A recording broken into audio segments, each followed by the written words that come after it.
गुरुभ्यो नमः श्री महागणाधिपतये नमः श्री सरस्वत्यै नमः భక్తులారా వాల్మీకి మహర్షి రచించిన శ్రీమద్ రామాయణం యథాతథంగా చెప్పుకున్నాం. ఇందులో భాగంగా నిన్నటి వరకు మనం బాల అయోధ్యారణ్య కిష్కింధ సుందర యుద్ధకాండలు పూర్తి చేశాం. ఉత్తరకాండలో కూడా మనం 8 సర్గలు పూర్తి చేసి 9వ సర్గలో 20వ శ్లోకం వరకు చెప్పుకున్నాం. ఈ రోజున 21వ శ్లోకం నుండి కొనసాగించే ముందు వాల్మీకి మహర్షిని ప్రార్థన చేసుకుందాం. పూజంతన్ రామ రామేతి మధురం మధురాక్షరం ఆరుహ్య కవితా శాఖాం వందే వాల్మీకి కోకిలం.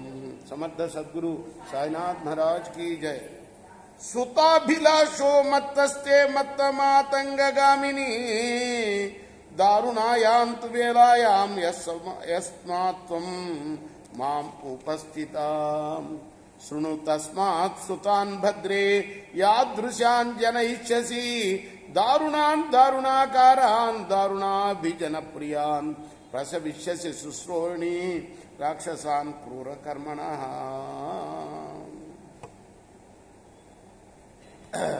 ఎక్కడున్నాం మనం? కైకసి కథలో ఉన్నాం, అవునా?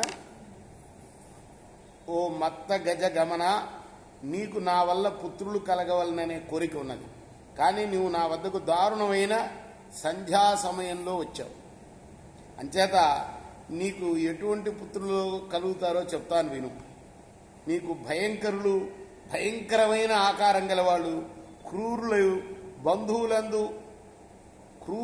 బంధువులందు ప్రీతి గలవాడు, క్రూరమైన పనులు చేసేవాళ్ళు, అటువంటి రాక్షసులు పుత్రులుగా పుడతారు.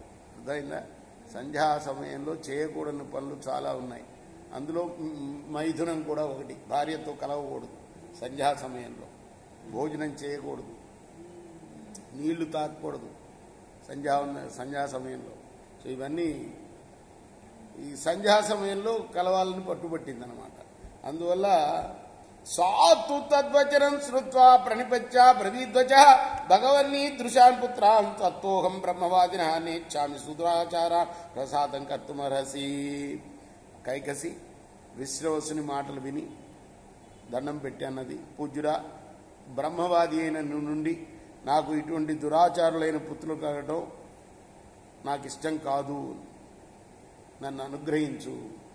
కన్యయాత్వేవ ముక్తస్తు విశ్రవా మునిపుంగవ ఉవాచ కైకసిం భూయ పూర్ణేందురివ రోహిణి. మునిశ్రేష్ఠుడైన విశ్రవసుడు కైకసి మాటలు విని ఆమెతో అన్నాడు, పశ్చిమో యస్తవస్తుతో భవిష్యతి శుభాననే మమ వంశానురూప స్వధర్మాత్మా చ న సంశయ. నీ చివరి పుత్రుడు ఉన్నాడే, అంటే కొంచెం సంధ్యా సమయం అయిపోయింది ఆ టైంకి, ఆ పుత్రుడు మాత్రం నీ వంశానికి తగినవాడు, నా వంశానికి తగినవాడు. ఏవ ముక్త అతు సా కన్యా రామకాలేన కేనచిత్. ఎవరైనా జనయా మాస భీపత్సన్ రక్షో రూపాం సుధారణం.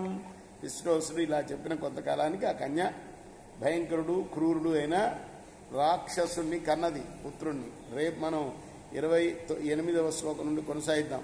కృష్ణార్పణమస్తు. ఎవరైనా రావణాసురుడు పుట్టాడనమాట, దశగ్రీవుడు 10 తల్లవాడు. కృష్ణార్పణమస్తు. సాయి కృష్ణార్పణమస్తు. నాయన